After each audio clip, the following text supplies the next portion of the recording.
Buenas tardes, qué gusto saludarlos nuevamente a mi querida audiencia de Hablando de Verdad. Nuevamente tenemos hoy un muy interesante invitado, un amigo grande de la casa, que es Enrique Gómez Martínez, sobrino de Álvaro Gómez Hurtado, quien fue el fundador del Movimiento Salvación Nacional, líder conservador muy importante, mártir, a quien asesinaron en el año 95, un hombre que luchó mucho por Colombia, que se opuso a muchas de las cosas predijo muchas de las cosas que iban a pasar en Colombia, el tema del permanente diálogo y venta del país transaccionalmente a los grupos guerrilleros, validándolos y otra cantidad de temas en el tema económico. Era un convencido del desarrollismo, del progreso, de realmente Colombia se volviera potencia económica.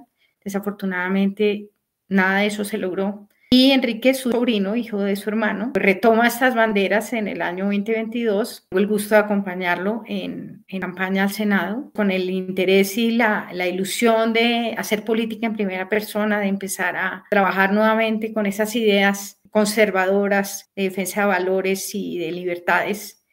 Quise invitarlo para que lo conozca, pues yo sé que muchos lo conocen, pero otros no, y preguntarle un poco qué está pensando él sobre la situación de Colombia, análisis profundo que él hace. Él conoce mucho historia del Estado colombiano, de un poco de la historia política, de lo que ha venido pasando, que nos cuente un poco qué está pensando, cómo ve el futuro y darnos pastillas de esperanza y ánimo para seguir adelante. Líderes como él pues son valiosos porque son personas que le entregan su vida al país sin esperar realmente nada a cambio. Enrique abandonó prácticamente toda su carrera profesional exitosa de abogado para meterse en la política e intentar llevar en hombros este partido, practicantes sin recursos, y por eso creo que es valiente y que es valioso a oír este tipo de personas, que hay varios en Colombia y hay que destacarlos, y hay que conocerlos y oír sus opiniones para que nos formemos, conozcamos la verdad, que a veces no nos la cuentan, ¿no? Generalmente nos amañan las cosas y después no les gusta la política, no entienden. Pues es una manera también de abordar este tema que tiene vínculo con todo lo que siempre hemos venido a hablar, de esta batalla cultural, de esta batalla espiritual, de lo que vive el mundo, de lo que viven nuestros países en Latinoamérica y en el caso de Colombia, pues que es mi país de origen, a quien amo profundamente y a quien le he dedicado mi vida desde muy joven. Nuevamente los invito a que hagan clic en la campanita, que se suscriban al canal y que me ayuden compartiendo esta información con todos sus contactos. Entre más personas van a ver este tipo de contenido, va a haber más cultura política, va a haber más formación, que por lo menos la gente en el momento de votar en el año 2026 tenga un poquito más de conocimiento, pues a veces los medios de comunicación no nos dan toda la información completa y no nos dicen la verdad. Un abrazo para todos y espero que les guste esta entrevista de Enrique.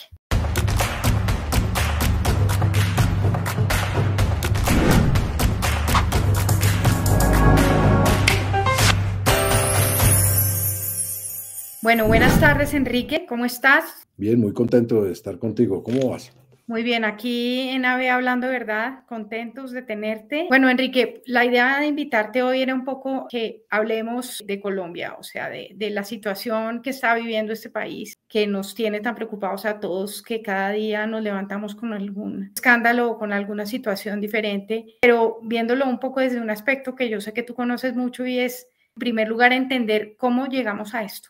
¿Cómo llegamos a que Gustavo Petro sea el presidente, que estemos en esta locura? Claramente pues, hubo mucha corrupción, hubo todo lo que vimos en la campaña, fue obvio, pero tiene que haber algo hacia atrás del que hablaba también Álvaro Gómez, del régimen y de todo eso que tiene relación con haber llegado a esta situación tan lamentable, pues porque obviamente no solamente es Petro, sino todo este establecimiento corrupto que es el que lo mantiene en el poder.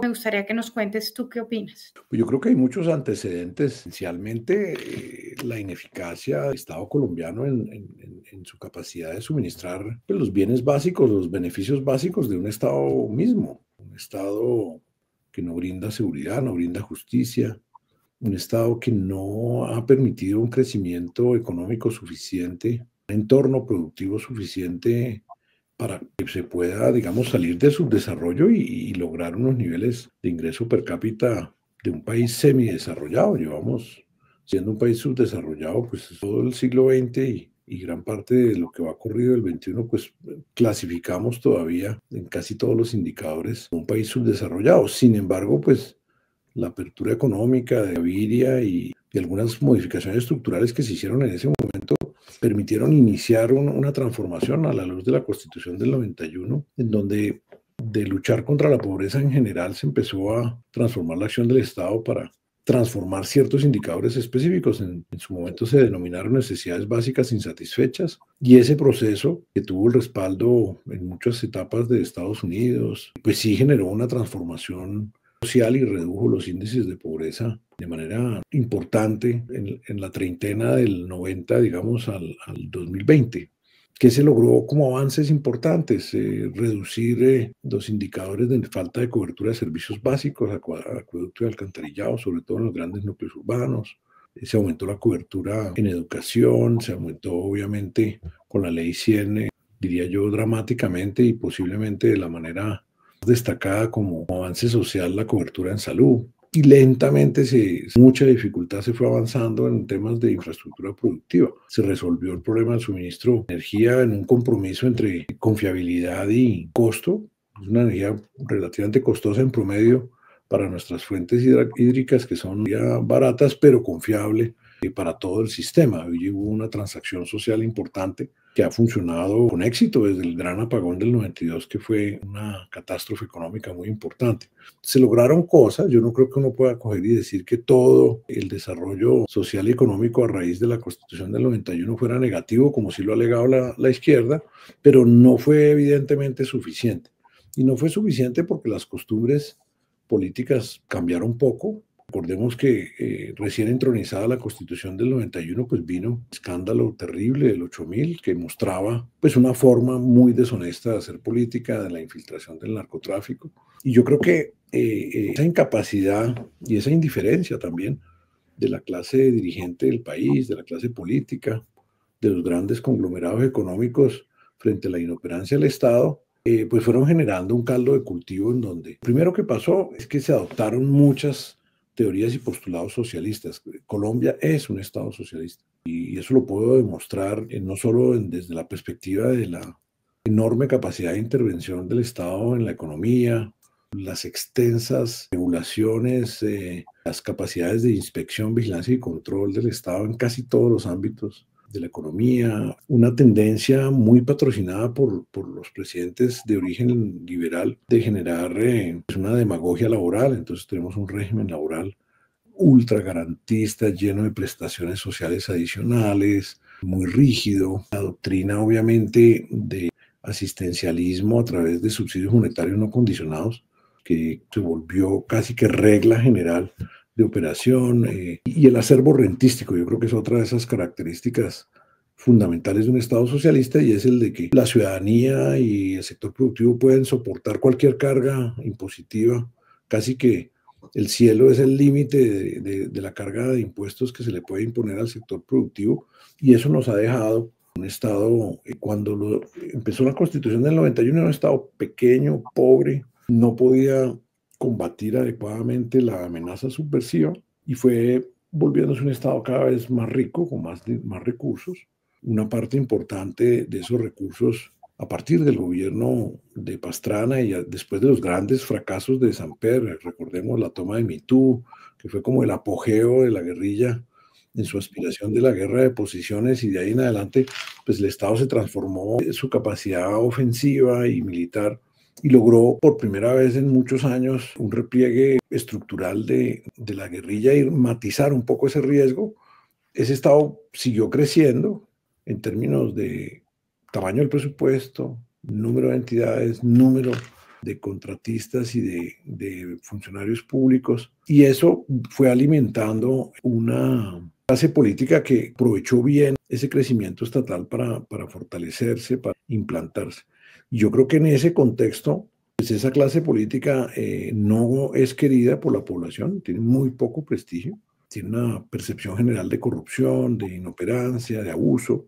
En ese entorno, el discurso populista es un discurso que tiene bastante sentido, un discurso enfocado en la emoción, promesero, bien armado en términos publicitarios y muy antiestablecimiento. Y fíjate que el balotaje de 2022, es decir, la segunda vuelta, pues fue entre dos iconoclastas enemigos de todo, porque Petro y Rodolfo Hernández no eran solo enemigos de la clase política, enemigos de la institucionalidad, de la separación de los poderes, de las formas democráticas, desde el discurso en adelante, todo en ellos era ruptura. Y yo creo que la gran parte de la ciudadanía, si tú cuentas los votos de Petro en primera vuelta más los de Rodolfo, te da casi 15 millones de votantes votaron por castigar esa displicencia e inoperancia de la clase política tradicional y del establecimiento tradicional. Yo no soy de los que creo, porque ya se habría podido establecer y probar, que es que se robaron las elecciones. No, pues eso se puede afirmar, se puede querer creer eso, pero en la praxis pues nadie lo ha probado. Hubo financiación ilícita, sí, seguro, y hay muchísimas pruebas.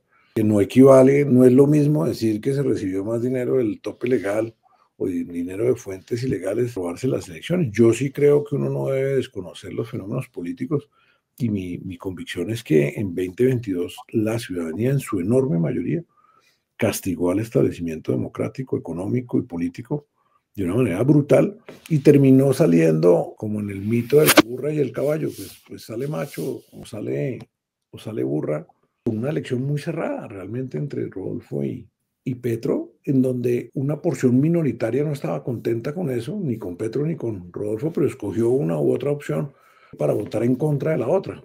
Entonces no fue tampoco, en mi opinión, un mandato como lo alega Petro socialista, sino fue un mandato de voto útil. Una sociedad furiosa que terminó atrapada en su propia rabia en unas opciones que tampoco le gustaban y terminó unos votando, como en mi caso, a favor de Rodolfo sin quererlo, habiendo exigido que lo metieran preso durante la campaña y otros votando por Petro, rechazando el esperpento que era Rodolfo. Y fíjate que ambos candidatos eran muy malos. Yo creo que en contexto es lo que explica la presencia de Petro en el poder y una complacencia muy de fondo de las élites intelectuales del país con el socialismo, en donde había una ilusión, un espejismo muy recóndito, muy profundo, de que era buenísimo que llegara el socialismo al país cuando de los gobiernos liberales, pues este país ha sido gobernado mayoritariamente por liberales en los últimos 50 años o 60 años, ya aplicaban gran parte del dictum o de las recetas socialistas. Y yo a los oyentes que pongan en duda lo que estoy diciendo, les pido que comparen el programa de gobierno de Carlos Lleras Restrepo de 1966 con el de Petro y es idéntico en las instituciones, intervención, control de precios, estatización de los servicios públicos, el crédito público espacial para sectores determinados de la industria o de la actividad productiva, nacionalización de los recursos naturales, destrucción del contrato de concesión petrolera. Todo lo que hizo Lleras Restrepo en esa gran crisis cambiaria del 66 al 70, eliminación de la autonomía del Banco de la República, creación de los auxilios parlamentarios, neutralización del Congreso. Todo es igual a lo de Petro. Entonces, parte Petro es un continuo, en mi opinión, de una forma de pensar, pero con la figura iconoclasta de ruptura con el establecimiento y esto es un castigo. Lo que vive Colombia es un castigo por su mala cultura política, por haber abandonado la política y Ángela, creo yo, que por haber también, haberse entregado a esa cultura muy latinoamericana del populismo. Y es que aquí nos gusta que nos mientan y nos gusta creer las mentiras. Sí, no, es que se aterra uno, pero la realidad es esa, pareciera, o sea, lo que sí estoy de acuerdo contigo más, porque en la constituyente se vio reflejadísimo y todo el mundo lo votó muy contento, como inoculado un socialismo en la sociedad colombiana. O sea, en general la gente votaba más por ese tipo de políticas liberales socialistas que tú mencionas. Cuando Álvaro hablaba de, en todos sus diversos momentos, 82, 86 y 90, del modelo de desarrollo, pues lo acusaban de desarrollista como si eso fuera un crimen. Y uno piensa, eso él lo apoyaba, era toda la clase dirigente colombiana, no solamente los políticos liberales, sino los empresarios, en fin, se fue volviendo como una cosa inoculada dentro de la cultura política colombiana. Para mí, una profunda ignorancia también, pues, de la mayoría de las personas, ¿no? Eso fue cierto en toda Latinoamérica, una cultura protomarxista, socialista, que en alguna medida trataba de emular los estados sociales del bienestar europeos de la posguerra, del consenso de Friburgo, pues dominaron Latinoamérica, desde Perón y las grandes dictaduras venezolanas, peruanas, brasileñas, todas eran de corte de un populismo socialista personalista. Y aquí había una complacencia con eso. Uno no puede explicar lo sucedido en los acuerdos de paz de La Habana, donde se convalidó la violencia terrorista de 45, 50 años como una lucha legítima por parte del establecimiento a los cuales los guerrilleros querían acabar. Imagínense esa. Sí, pero ¿cómo así? Pues si no era porque había unas afinidades de fondo, discretamente expresadas, porque al final del día, por lo menos en mi caso, el lado político que yo expreso, pues al final la conexión entre socialismo y comunismo pues es evidente y esa transición es lógica y ha sido históricamente verificada en demasiados casos tristes y de destrucción de países, como el caso de Venezuela, como el caso de Cuba y como el caso de tantos otros países. Por eso nosotros siempre nos opusimos al comunismo y al socialismo como la vía o el camino hacia el comunismo. Y había otro sector del Frente Nacional que veía en acercarse a esos postulados socialistas un mecanismo de éxito electoral, porque eso era popular y era vendible. Entonces, cuando tú miras los grandes giros ideológicos en el país, pues se dieron hacia el intervencionismo estatal y el socialismo bajo las doctrinas cepalistas y eso vendió. Y por eso, pues, cuando se habla del fracaso del desarrollo colombiano, pues en últimas es el fracaso del Partido Liberal y de esas doctrinas socialistas.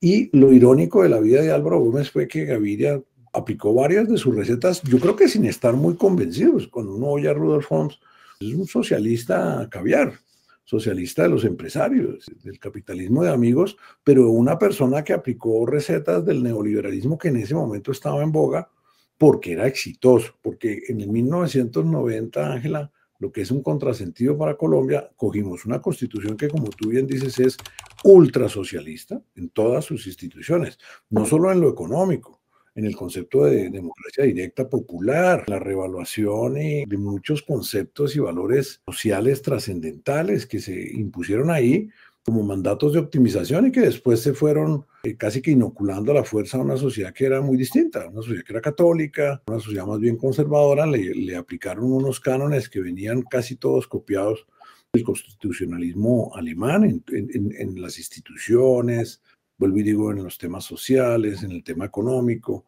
en las facultades amplísimas de intervención en la economía que tiene la Constitución del 91 para la rama ejecutiva. Entonces, en ese contexto nos llega una revolución, una constitución socialista cuando el mundo se está devolviendo eso, cuando gracias a los grandes avances neoliberales de Margaret Thatcher, de Ronald Reagan, se derrumba la cortina de hierro y se descubre que ese intervencionismo estatal pues destruye la capacidad productiva de los estados. Entonces viene el milagro inglés, el milagro americano, el ensayo de los discípulos de Friedman y de la Escuela de Chicago de reivindicar al mercado como gran elemento de creación de riqueza. Y en ese contexto, Gaviria, que es una persona, un copietas, pues ve estos ejemplos. El Banco Mundial los señala y dice, si usted quiere plata, ábrame la economía, privatice los servicios públicos.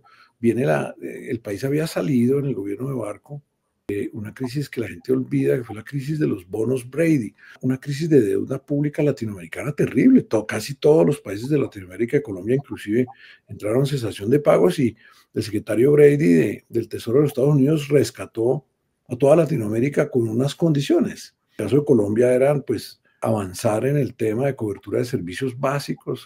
Para entonces Colombia debía tener 60% de la población con servicios básicos y los gringos dijeron, no, venga, tienen que resolverme ese problema. Nace la estratificación de tarifas de servicios públicos como una solución para mejorar el recaudo de las empresas de servicios públicos.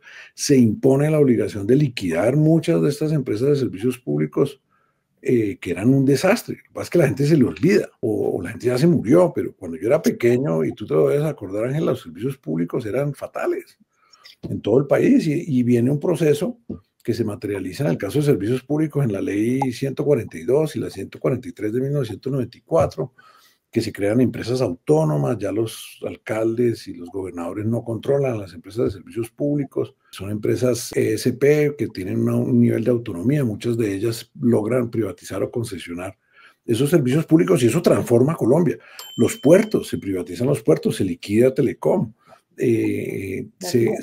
se rompieron varios de los mitos, se acaba con el IFI, que era un Instituto de Financiamiento Industrial del Estado, que era una fuente de corrupción terrible, se liquida el IDEMA, que controlaba los precios agropecuarios. Se desmonta parcialmente, muy parcialmente, gran parte de todo ese andamiaje socialista. Inmediatamente Colombia da un reversazo con la elección de Ernesto Samper, que es un hombre de corte socialista, comprometido con eso, afectado por el narcotráfico, pues mostró en el proceso 8000, y que viene a echar reversa a los pocos avances que había hecho Gaviria. Y en ese avanzo y retrocedo, pues nos pasamos los últimos 30 años hasta que llegamos a este escenario donde por no comprometerse por el modelo de desarrollo de mercado y de libre mercado y de libre empresa y de Estado pequeño, pues quedamos con los dos males, quedamos un Estado costoso e inoperante, obviamente ahora en manos de un socialista de raca mandaca como Petro, revolucionario, porque hay socialistas que no predican, digamos, el concepto de revolución, pero este tiene todos los agravantes, es ultrasocialista, más revolucionario, más demagogo, pues estamos viviendo este momento amargo que tú describías al inicio de nuestra charla. Sí, y el tema que impresionante es el tema de todo lo que oliera a desarrollo era vergonzoso, vergonzante, y todo lo que oliera a seguridad, ¿no? A orden. Eso es una cosa que siempre me ha impactado y que hoy en día, pues, inclusive los de izquierda, o sea, pacto histórico y toda esta gente sigue hablando, no, es que cuando hablamos de seguridad, uno ya se basa a los paramilitares, o sea, ni siquiera se entiende lo mínimo viendo lo que pasa en el Catatumbo y en todos los departamentos, en el Chocó, en tantos departamentos que están viviendo eso, que el tema de seguridad pues es una realidad que uno no puede desconocer. Pues esa es la otra gran ironía de la vida política de Álvaro Gómez. Su doctrina de seguridad terminó implementada por un liberal de raca mandaca como Álvaro Uribe, bajo la denominación de seguridad democrática, que era pues básicamente entender que la prioridad de la acción del Estado era garantizar la seguridad y la tranquilidad de los ciudadanos, recuperar la presencia de la fuerza pública en todo el territorio y el convencimiento moral de que sí se puede y se debe derrotar a la guerrilla, que la guerrilla no es una endemia estructural justificada por unas condiciones objetivas, que fue un discurso que curiosamente uno de los pocos presidentes de denominación conservadora más de espíritu socialista, que fue Belisario Betancur, encarretó a la sociedad colombiana con una teoría que se llamaba la de las causas objetivas de la violencia, y era una cosa contra la cual Álvaro se levantó siempre enfáticamente. Era que los pobres se suponía que eran violentos porque eran pobres, y la realidad ha demostrado ni que los pobres son violentos, y que los violentos lo que aprovechan es el vacío del Estado, la ausencia de presencia y la ausencia de convicción del Estado de hacer regir la ley, y sobre todo la falta de comunicación. Mi tío se pasó la vida entera hablando de crear parques de maquinarias en los municipios para habilitar las vías terciarias, porque en la medida en que el Estado tiene vías, el Estado llega, puede que se demore, el mercado llega, la economía y la prosperidad llegan, pero realmente el fracaso nacional más importante, pienso yo, es a través de la falta de comunicación, dejar esas zonas remotas, aisladas, donde inmediatamente el Estado desaparece y aparecen todo tipo de formas de violencia, guerrilleras, mafiosas, asociadas al narcotráfico, a las economías ilícitas. Y estamos en las mismas cosas. Y a mí me da vergüenza con mis hijos. Yo tengo un hijo de 26 y uno de 17, y me da vergüenza con ellos porque 30 años después los problemas de Colombia son casi idénticos a los que se vivían en el 90.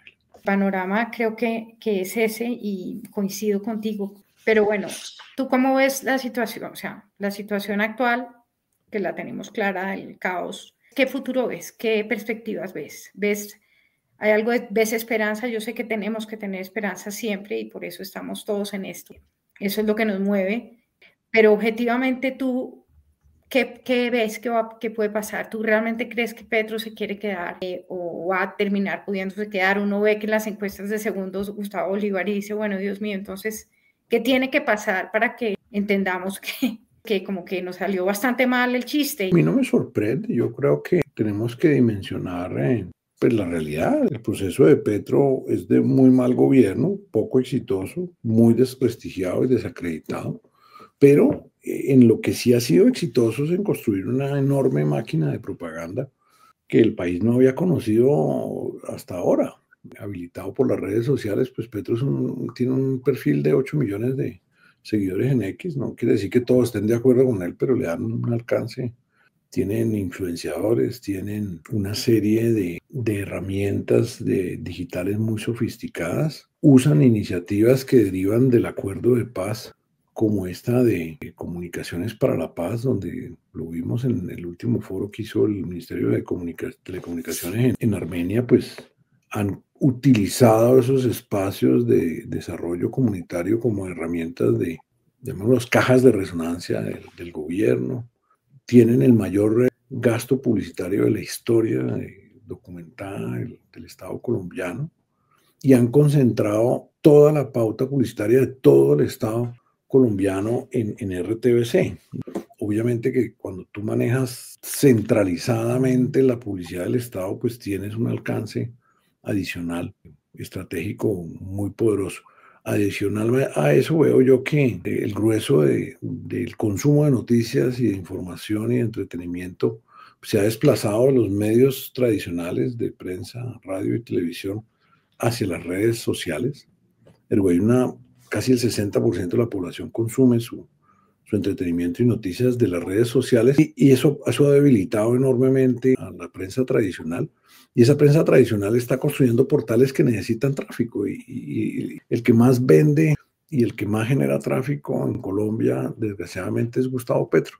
¿Por qué? Porque tiene una capacidad retórica superior, porque dice barbaridades casi todos los días y la prensa le aumenta todavía más su alcance al repetir y resaltar la barbaridad del día del presidente o las muchas que pueda hacer durante el día. ¿Todo esto en qué se traduce? Pues en un aparato de propaganda poderoso que se suma a una clase política que está contenta con Petro. A la clase política tradicional le ha ido bien con Petro.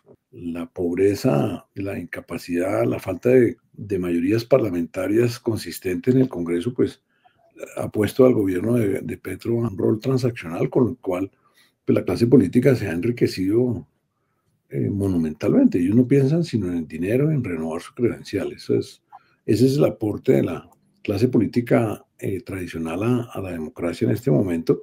Y Petro, pues, afanado, fracasado, pues, en este último envión, va a seguir comprando la clase política. La demostración, pues, es demoledora. Las dos reuniones con congresistas de Armando Benedetti en los últimos 2 días, Ángela, pues demuestran el enorme poder corruptor que tiene o que mantiene todavía Petro y el deseo de sacar algo, porque todo lo que Petro saca puede que no termine funcionando, puede que se caiga, pero produce un efecto y el efecto principal, sobre todo en muchos sectores estratégicos de la economía, es ahuyentar la inversión privada. Lo ha logrado en salud, lo ha logrado en el sector energético, minero energético, lo ha logrado en concesiones, que es que Colombia se ha vuelto un destino tóxico para la inversión privada y las asociaciones público-privadas. Y eso es lo que en el fondo ellos necesitan, que es el predominio del Estado en todos esos sectores, porque allá vamos a llegar, Ángel. Cuando ya no haya inversionistas privados y se sigan necesitando carreteras o prestación de servicios de salud y los inversionistas salgan corriendo por las arbitrariedades que ha cometido este gobierno o ya se han ido o no vuelvan más, pues terminará el Estado metiéndose la mano al drill y haciendo mal las cosas como las hacía antes, pero en la medida en que crece el Estado, el socialista queda contento, porque crecen los puestos, crece la fracción de la población que depende del empleo público, crece la fracción de la población que depende de los subsidios públicos, y contra más sectores de la población estén ligados o dependientes del Estado, pues el socialismo siempre tiene mucho que ganar. Viene ese escenario de cara a 2026. Yo sí creo que va a haber elecciones. Yo creo que todo ese temor de ruptura institucional lo genera Petro, porque el miedo desgasta, distrae, desgasta a la gente de las verdaderas prioridades. Y el colombiano con miedo, pues es un colombiano al que se le puede ganar.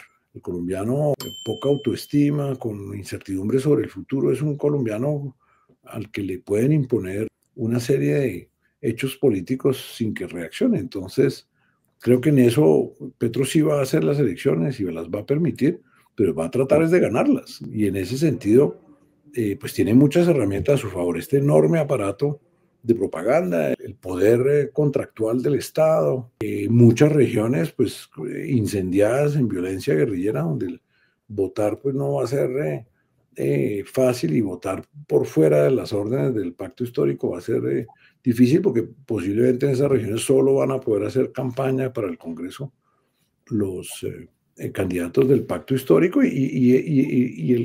la izquierda busca dos cosas: busca mantener una presencia importante en el Congreso que nunca había tenido, ¿cierto? Con las curules de paz y de circunscripciones especiales. La izquierda tiene 30 curules en el Senado, entre unas y otras, ¿no?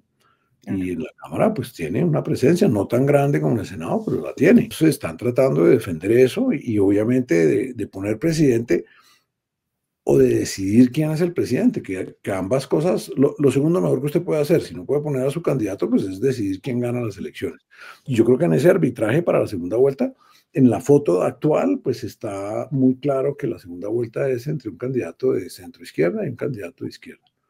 Y en ese sentido, pues Petro sigue poniendo las reglas del futuro del país, y Petro no se va a ir. En 2026 Petro no se retira como un expresidente más a vivir del sueño dorado en Madrid o en Washington. Petro se queda al lado del fogón a seguir con lo suyo, que es la revolución. ¿Qué tanta capacidad tiene el resto de la sociedad de enfrentar esto? Pues es relativo. Yo creo que es un proceso que implica una realización.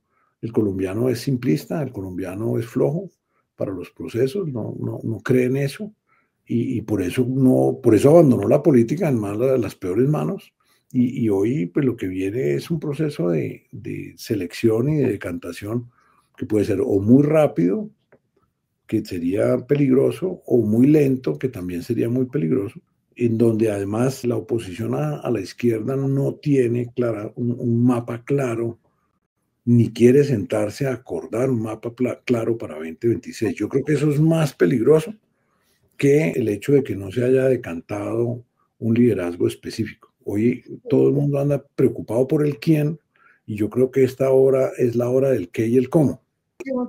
Una pregunta que precisamente te quería hacer sobre eso, porque sé que tú desde el principio has tratado como de convocar a todo el mundo, a todos los sectores, generar esta alianza, como estos acuerdos para poder llegar con ese cómo, pero me gustaría que nos cuentes. Yo creo que el presidente en 2026, incluso si es de centro izquierda, va a enfrentar una oposición feroz por parte de la izquierda radical, que puede que acepte incluso la derrota en 2026, pero está casi que convencida de que vuelve al poder en 2030.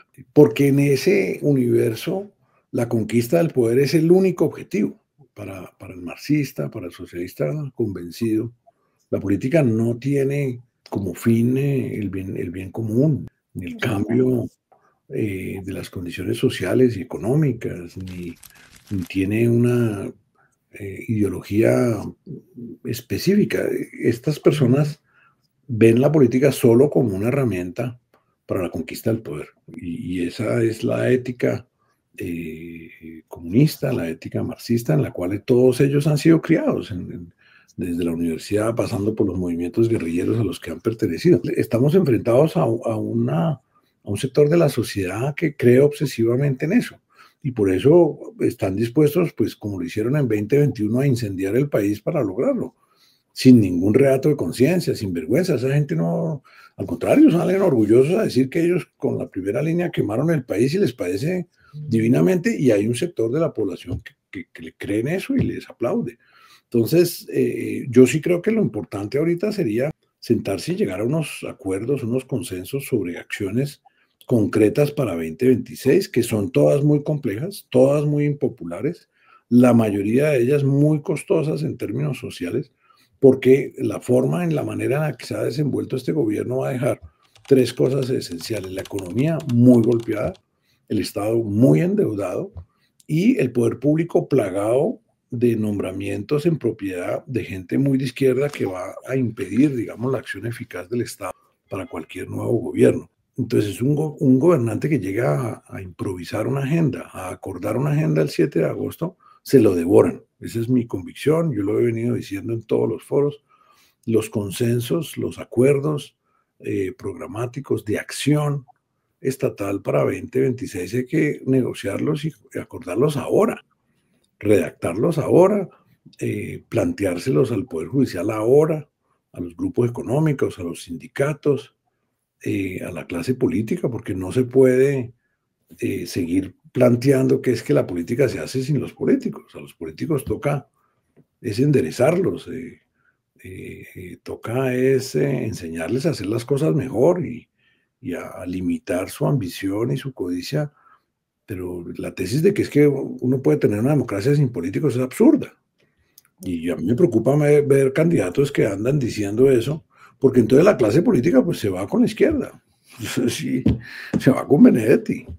Ángela, ese es el gran riesgo en este momento. La lideresa más destacada en este momento, pues confunde una estrategia de electoral con un mensaje de descalificación y me preocupa mucho porque usted termina amenazando a la clase política todos los días, pues la clase política se va a buscar otras opciones. Y mal que bien, esa clase política, le guste a uno o no, tiene mucho poder todavía, no solo en el Congreso, sino mucho poder electoral. Y uno engañarse, como lo hizo en su momento el ingeniero Rodolfo Hernández, de que era que podía amenazar infinitamente a la clase política y salir impune de eso, pues ya vemos cuál fue el resultado. La clase política le ayudó a Petro a ganar. Y yo creo que con la clase política hay que trabajar y hay que convencerla de esta agenda que, en la cual realmente pues se habla poco. Fíjate que el tema programático está ausente del debate nacional. Aquí o se habla de Petro o se habla de Petro. Y yo creo que hay que empezar a hablar de otras cosas, pero no es fácil convocar. Sí, el panorama no lo veo uno tan positivo, de verdad. La democracia es difícil, Ángel. Claro, uno podría decir, pues entonces pongamos un dictador y vivamos con una dictadura y olvidémonos de la política. Pero pues esa siempre es una opción peligrosa. La democracia requiere trabajo, requiere convicción, requiere trabajo diario. La oposición requiere acciones constantes, diarias. Y al país eso le da jartera. Porque no cree, porque no tiene tiempo, porque no somos buenos para trabajar en equipo, porque algo sacamos del desorden también los ciudadanos. Tenemos también esa ambivalencia. Orden sí, pero para mí no. El orden para los otros, los impuestos para los otros, pero para mí no. El ordenamiento urbano para los otros, pero para mí no. Entonces, la cultura colombiana no es una cultura de aprecio por los valores colectivos, en parte por la pésima educación que tenemos en la gran mayoría de los ciudadanos que se someten a la red pública de educación, que pues cada vez transmite menos valores y cada vez transmite más antivalores. Entonces, tenemos que creer en esto y mantener el espíritu en alto y comprometernos con la acción política cotidiana en todo momento, en todo lugar.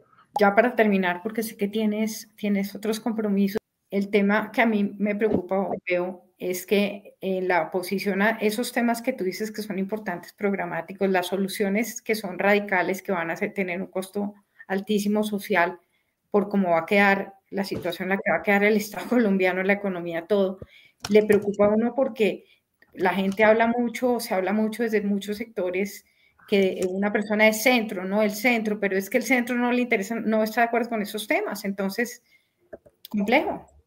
Aquí podemos verlo desde dos ópticas, es decir, donde podemos centrarnos en que el problema es de tono e ideología, o centrarnos en que el consenso debe ser ejecutivo. Yo creo que en un Estado social de derecho como lo ha venido formando la Corte Constitucional, pues los cambios de modelo económico, derechos y garantías fundamentales son muy difíciles.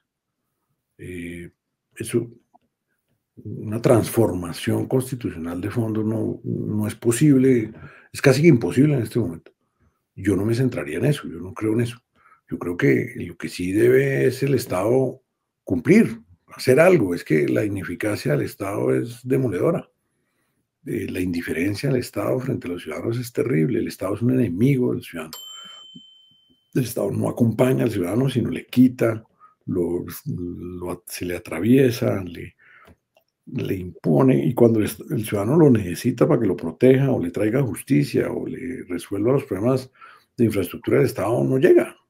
Entonces, el consenso, además, ya no es de fuentes, porque el Estado pues, tiene hoy el presupuesto más grande de su historia. Ha crecido el presupuesto nacional, Ángela, el 30% en 3 años. Es un Estado absolutamente rico en recursos a un costo terrible para el sector productivo, pero igual tiene la plata. Si no pagas tus impuestos, pues te la quitan, te embargan. El tema es cómo coger una organización disfuncional como es el Estado a nivel central, como lo son también los entes territoriales, que son muy disfuncionales, y ponerlos a cumplir por lo menos lo básico y lo esencial, y reevaluar algunas directrices que yo no creo que sean una correcta interpretación de la Constitución. Yo me he venido oponiendo al ambientalismo radical que ha impedido hoy día casi todos los proyectos de infraestructura del país. Ha llevado a reducción sustancial las actividades de exploración petrolera,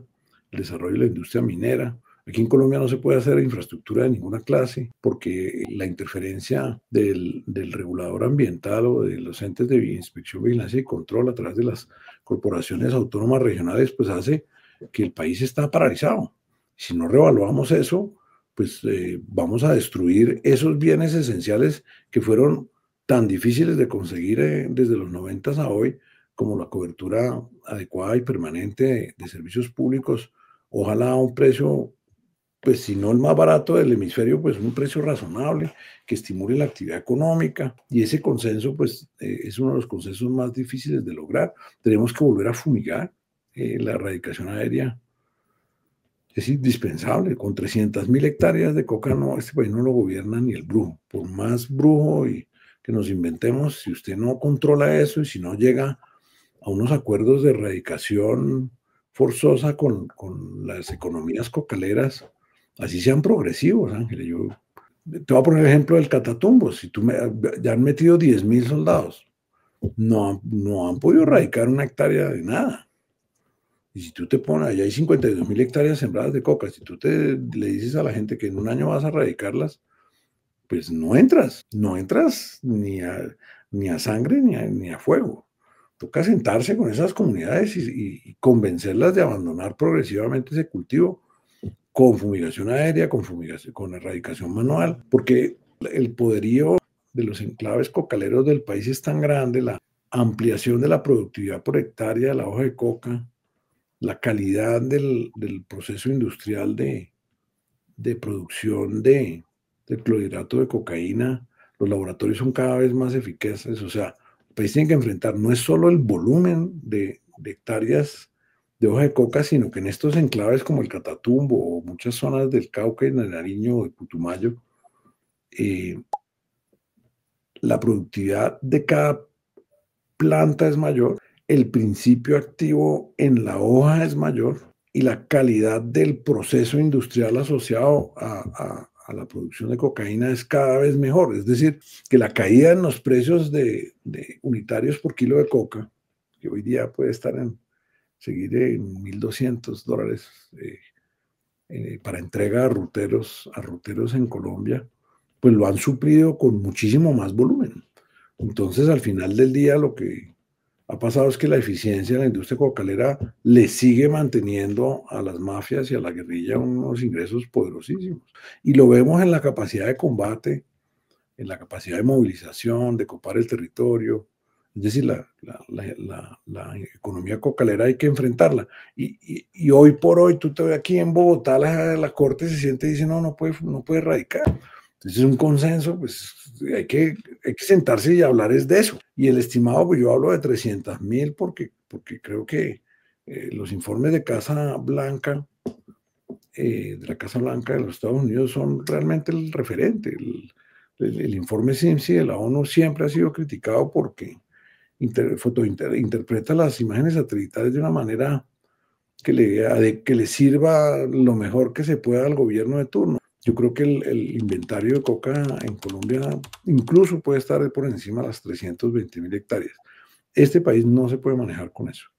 Hay que recuperar la capacidad ofensiva de la fuerza pública, hay que recuperar la erradicación a fondo y hay que a la vez tratar de por lo menos crear comunicaciones viales de calidad en muchas de estas regiones. Cuando llega la vía, llegan otras formas de actividad económica. Lo que no podemos es pretender que la gente se cambie de una actividad económica cuando no tiene ni siquiera vías de comunicación. Ese es uno de esos mega fracasos del Estado colombiano, Ángela. Entonces, pues mi visión es que más allá del consenso de centro derecha, centro izquierda, derecha, hagamos un consenso en un Estado que funcione. Pero es que la pregunta mía, Enrique, es que precisamente todos esos temas que hablas, el tema del ambientalismo, de todo ese tema de la corte, sobre el tema de fumigación, que pues en el fondo tiene un fondo profundo ideológico muy grande. Pero también facilismo, Ángela, también facilismo y mediocridad y corrupción. Sí, No pero el confundimos. problema es que no veo posible, cómo se va a haber un consenso entre la oposición si la mayoría de la oposición, que digamos, o muchos hablan del centro y el centro no está de acuerdo con esos temas. Eso es un poco lo que yo... Pero eso era No, cuando la guerrilla hostigaba el 15 o el 20% de los municipios del país. El informe de ayer de la Defensoría habla de que hay aumento de, de hostilidades y hostigamientos en 71% de los municipios del país. Entonces, eso ahí se acaba la discusión. Esa tesis del buenismo socialista funciona mientras haya estado, pero ya estamos en una situación de degradación y de deterioro de orden público tan dramática que esa política de las buenas intenciones y del cumbayaco calero pues tiene que desaparecer, porque es eso o entregarle el país a las mafias del narcotráfico. Y yo creo que en eso nadie está de acuerdo. Nadie claro. quiere eso. Pues nada, esperemos que se logre que se logren consensos y que se logre sobre todo como una mirada conjunta de la dirigencia, no solamente política, sino en general de todo el mundo, para rescatar este país en el 26 y evitar que se apodere en el 30 nuevamente la izquierda de Colombia. Sí, como dices tú, hay que seguir trabajando, por eso pues la idea era hablar contigo, porque creo que eres un líder importante que plantea unas cosas que no se plantean en todas partes y pues que necesitamos ayudarnos entre todos para dar voz a veces a quienes no les dan tanta voz, como en el caso de Salvación Nacional y bueno, de otros partidos. Pues te agradezco mucho. No, Ángela, Muy... un gusto acompañarte y bueno, pues insisto, levantar la mirada hacia el futuro, aceptar que los cambios y las transformaciones requieren de esfuerzos complejos y de esfuerzos permanentes. No hay soluciones mágicas, Claro, no, toca no trabajar. hay ni un Mesías ni una maga que nos va a sacar de esto. La salida de esto es a través de la acción, la interacción y el compromiso de todos los ciudadanos de bien del país, y ese sigue siendo nuestro llamado y creemos firmemente en que ese es el camino.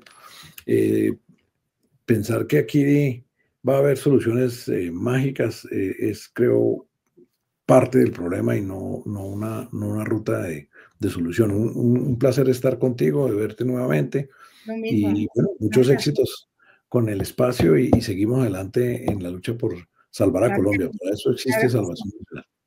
Así es. Un abrazo, que estés muy bien. Bueno, pues muy agradable esta conversación con Enrique. que es realmente un conocedor de todo el estado, de la situación, de la historia de Colombia. Muy interesante. Entonces, espero que les haya gustado.